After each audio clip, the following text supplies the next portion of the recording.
السلام عليكم ورحمة الله وبركاته. أهلا بكم في قناة هدى سويت. ازيكم يا حبايبي؟ عاملين ايه؟ وحشتوني وحشتوني وحشتوني من الفيديو اللي فات. قبل اي حاجة وقبل ما نبتدي شغل، انزلي يا حبيبة قلبي صلي على النبي في الكومنتات عليه افضل الصلاة والسلام، وحط اللايك عشان انتي بتتفرجي على الفيديو وبتنسي تحط اللايك. اول حاجة معانا هنا تورته في الصينية الوسط المستطيلة. الصينية دي هنحط فيها 500 جرام دقيق سبونج وخمس بيضات كبار، انما لو البيض صغير حطي 6 بيضات، ونص كوباية مية، ومعلقة صغيرة محسن جل، وهنضربها في العجال لحد ما تدينا قوام زي قوام الكريم شانتيه. وبعد كده بنقسم المقدار في الصينية زي ما انتوا شايفين كده. بنحط نص المقدار، والنص التاني بنحط عليه معلقتين كاكاو، بس ندخل الكاكاو بتاعك عشان الكاكاو بيتكتل. وبعد كده نحط نص المقدار التاني. الصينية دي بتقعد في الفرن حوالي ساعة إلا حاجات بسيطة. قبل ما تطلعي الصينيه هاتي اللي هو العود الشيش طاووق ده بتاع اللي احنا بنستخدمه في الشيش طاووق، وحطيه كده في الصينيه بتاعتك. شوفي اذا كان هيطلع في عجين ولا لا. قبل ما تطلعي الصينيه بتاعتك اختبريها بعود الشيش طاووق. وبعد كده بعد ما طلعنا الصينيه بتاعتنا، ده كان قبلها بيوم. يعني انا عملت شغل الاسبونج قبلها بيوم بالليل لاني عندي شغل كتير، ربنا يعيننا يا رب. اول حاجه هنعملها يعني مع بعض هي التورته اللي في الصينيه الوسط المستطيله. طلعت معايا زي ما انتم شايفين كده 3 طبقات حلوين. ظبطنا المنشار على رقم 8. قبل ما تحطي اول طبقه بتحطي قطعه كريمه عشان خاطر التورته بتاعتك تبقى ثابته وانت شغاله، او حتى لما حد يشيلها ما تتحركش منه. فانت بتحطي اول طبقه، بتحطي قطعه كريمه قبل ما تحطي اول طبقه. التورته بتاعتنا دي بتاخد لها حوالي كوبايتين الا ربع كريمه او كوبايه ونص حسب نوع الكريمه بتاعتك.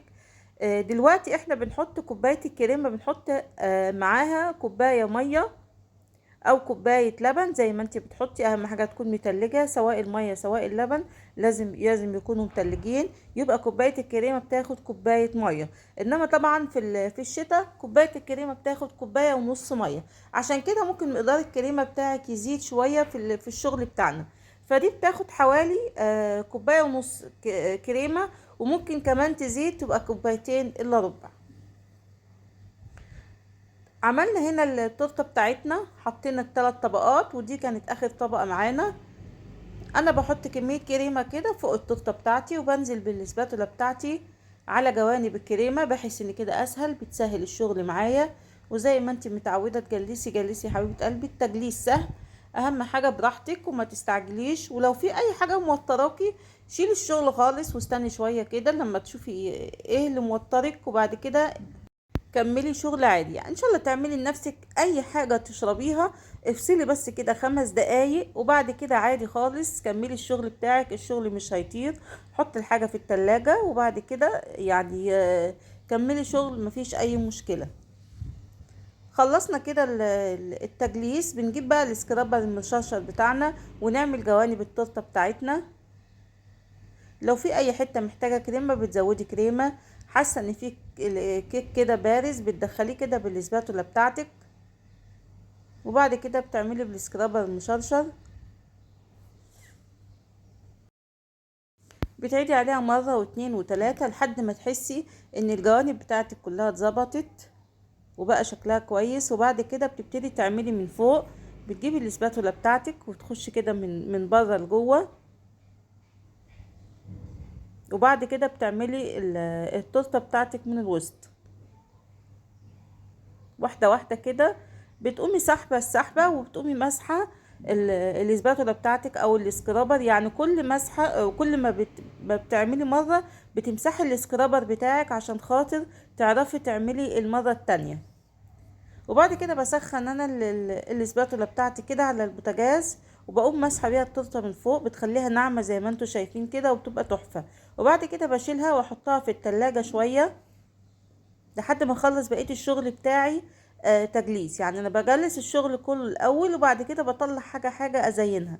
يعني زي ما قلت لكم انا بعمل الاسبونشات من بالليل، واقوم الصبح اجلس الشغل بتاعي. وبعد كده لو هتعملي فطار هتعملي اكل هتعملي اي حاجه خلصي اللي وراكي، وبعد كده طلعي الشغل بتاعك ابتدي زيني فيه. ظبطي حالك وظبطي يومك وظبطي وقتك عشان تعرفي تشتغلي.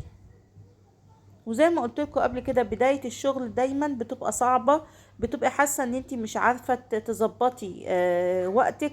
انما واحدة واحدة هتلاقي نفسك خلاص هتعرفي تظبطي وقتك، هتعرفي تشتغلي امتى وتعملي اكلك امتى وتظبطي وقتك. بل بالعكس، اليوم اللي مش هيبقى فيه شغل انت مش هتحسي بملل، ومش هتحسي كده ان انت ليكي نفس تعملي اي حاجة. حبيبة قلبي، الشغل بيفتح نفسنا على اننا نعمل اي حاجة.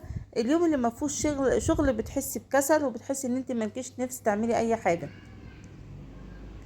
التورته دي انا كنت عملت الشكل ده، الديزاين ده قبل كده، وكان شكله مختلف. بس صاحبة الاوردر طلبت مني ان انا اغير الكريمة اللي كان اللي هي الروزيتات اللي فوق دي اللي حوالين التورته كانت باللون الموف. هي طلبت مني ان انا اغيرها واخليها بالشوكولاتة، واكتب اسم صاحب التورته بالمولد الحروف اللي هو الحروف السمول. دلوقتي هنشوف. عملت انا كده روزيتات حوالين التورته بكريمة الشوكولاتة، وحطيت في نص التورته بتاعتي نوتيلا بيضة بتسيحيها بمعلقتين زيت. طبعا احنا في الصيف هي بتبقى سايحة اساسا، بس انت بتحطي بس كده ايه 3 معالق زيت ولا حاجة تسيحيها عشان تعرفي تشتغلي بيها.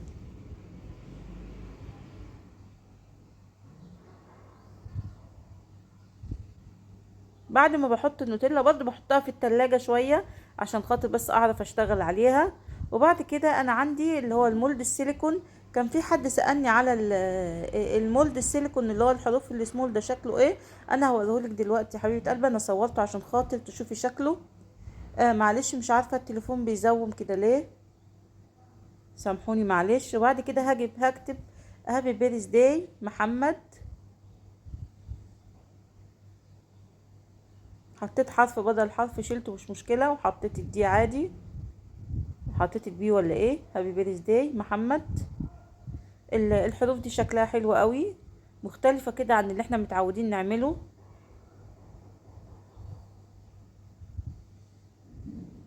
هنبتدي بقى نحط اي حاجة كده في هحط انا عندي اللي هو الكونو. هحط 2 كونو كده، وامشي عليها كده بجناش شوكولاتة. هي التورته رقيقة قوي وشكلها حلو، مش محتاجة شغل كتير. وكنت عاملة بارات كده شوكولاتة، هبتدي برضو احط واحط كده قدام كده كام واحدة.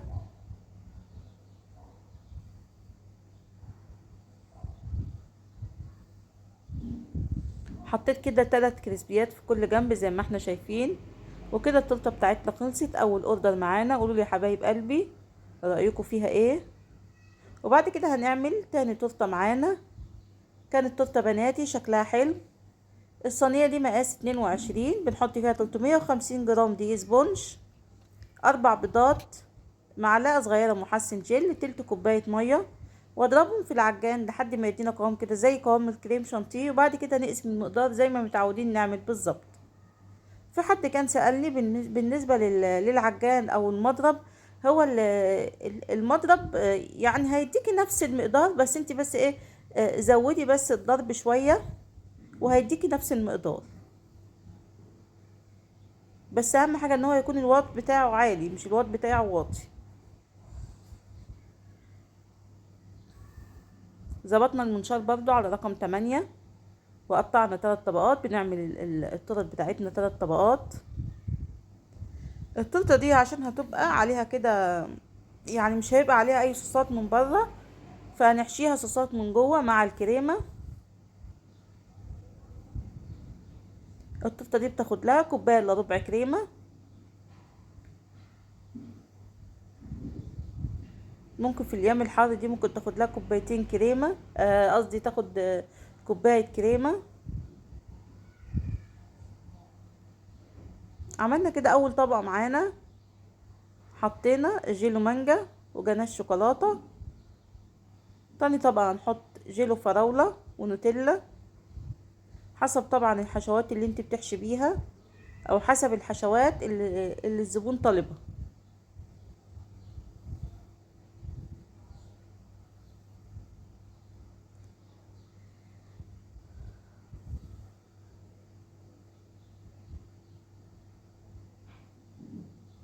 حطينا كده تالت طبقة معانا. طبعا هنا انا بس السبونج انا حاسه هو مش ناشف قوي، بس انا يعني حاسه ان هو محتاج يتسقي فبسقي، لكن انا لو شايفاه طري ومش محتاج يتسقي ما بسقيش. يعني انا مش كل السبونج بتاعي بسقيه.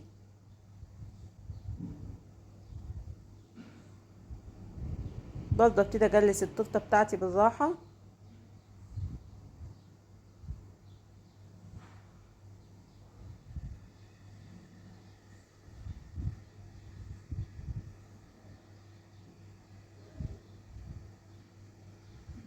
هبتدي اجيب كده السكرابر بتاعي وامشي على جوانب التورته. صاحبة التورته دي ما كانتش طالبة مني شكل معين بصراحة، كنت عايزة اعمل ديزاين جديد ما عملتوش قبل كده، فرحت عاملة مجلسة التورته حطيتها في التلاجة وقعدت افكر اشوف انا هعمل لها ديزاين شكله ايه. بصراحة عملته شكل حلو قوي وشكل جديد كمان. اسوي بس التورته بتاعتي كويس واسخن الاسباتولا بتاعتي كده على البوتاجاز عشان تديني كده بتبقى يعني بتخليها ملساءة كده وناعمة. جربوا كده يا حبايب قلبي. امسح بقى البوردة بتاعتي واحطها في التلاجة. جبت هنا معايا جبت حوالي معلقتين كريمة كده بيضة، وحطيت عليها نقطة لون فوشيا، ورحت حطها في الميكروويف حوالي بالظبط 10 ثواني، او ممكن تعمليها على حمام مائي لحد ما الكريمة تسيل معاكي وتبقى بالشكل ده. تحفة تحفة تحفة بصراحة، كانت حلوة قوي. المهم ما تحطهاش في في الميكروويف اكتر من 10 ثواني عشان خاطر ما تسيحش منك خالص. احنا بس عايزينها بس تبقى بالقوام اللي انتوا شايفينه ده. وممكن زي ما قلت لك لو ما عندكيش ميكروويف تعمليها على حمام مائي عادي، برضه هتديكي نفس النتيجة. هنحطها برضه في التلاجة شوية تمسك بس نفسيها، وبعد كده هنطلعها نكمل. جبت كده اللي هو التب الصغير خالص بتاع الكتابة ده، حطيت فيه كريمة بيضة، وبعد كده مشيت على يعني خدت جنب كده من التورته، مش في نص التورته، حاولي تجنبي شويه. عملت كده 4 5 خطوط. بصراحه شكلها كان رقيق قوي وكانت حلوه قوي، عجبت ناس كتير. وبعد كده انا كنت محتاره مش عارفه احط ايه في اللي هو الحته اللي هي بالتقاطع الخطوط اللي انا عاملاها دي. المهم رحت جايبه فراشه ورحت حطاه، وبعد كده وزعت بقيه الفراشات على جوانب التورته بتاعتي. طبعا التزيين ده بتاعك انتي، احنا بس بندي لبعض افكار، انما التزيين بتاعك انتي ابدعي واعملي اللي انتي عايزاه.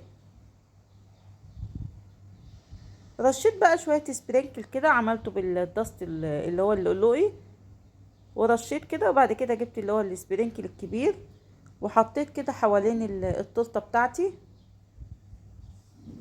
قصدي اللي هو الكريسبي الكبير ده، مش الكبير اوي، اللي هو الوسط يعني، اه اللي انا بحطه ده. حبيبه قلبي قولي لي رايك كده في التورته دي ايه في الكومنتات. ولو وصلت لحد هنا ونسيتي تحط اللايك، انزلي حط اللايك وصلي على النبي عليه افضل الصلاة والسلام. شكلها تحفة وشكلها حلو قوي. هنعمل معانا اخر اوردر معانا. التورته دي كانت مقاس 16 4 طبقات. طبعا حاشياها من جوه يعني حاطه صوصات، عشان هي من بره برضو مش هيبقى فيها اي صوصات. وبعد كده عملت اللون الايفوري ده، نقطة بني على نقطة صفراء اداني اللون ده. هي كانت بعتالي شكل تورته وعملت لها نفس الشكل، الحمد لله طلعت تحفه. بحب قوي اشتغل في التورت البناتي دي اللي عليها فراشات واللي عليها طبرات، يعني الحمد لله ببدع فيها وبطلع فيها كل طاقتي. من ساعه ما بدات الشغل واكتر تورت بحب اشتغل فيها اللي هي التورت اللي بحط عليها الوان واللي عليها فراشات، والحمد لله بتطلب مني كتير. التورته دي زي ما قلت لكم مقاس 16 وعملتها 4 طبقات زي ما صاحبه الاوردر طلبت. وبعد كده هنجيب السكرابر بتاعنا ونعمل برضو الموجة اللي احنا بنعملها جنب التورتة. ممكن انت تعمليها باللي هو الاسباتولا، بتعمليها بمعلقة، تعمليها بأي حاجة. انا عملتها بالسكرابر عادي، بتدي شكل حلو قوي. ومن فوق برضه هنعمل بالسباتولا اللي هي الصغيرة دي، هنعمل الموجة اللي احنا بنعملها. وبعد كده نحط الفراشات. خلصت التورتة بتاعتنا، سهلة وبسيطة. هنبتدي بقى نوزع الفراشات. دايما شوفي التورتة بتاعتك اتجاهها يبقى فين، يعني شوفي احسن حتة في التورتة اعمليها واجهة للتورتة بتاعتك. لف التورتة كده مرة واتنين وتلاتة قدامك، وشوفي احسن حتة فيها واعمليها واجهة التورتة بتاعتك.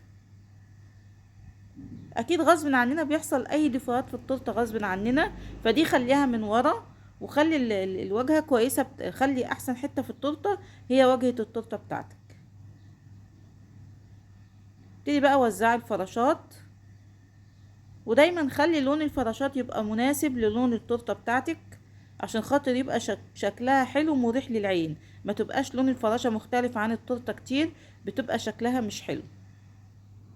وجبت برضو السبرينكل اللي هو الفضي دوت، اللي قصدي اللي عملناه بالدست اللؤلؤي، وزعنا برضو.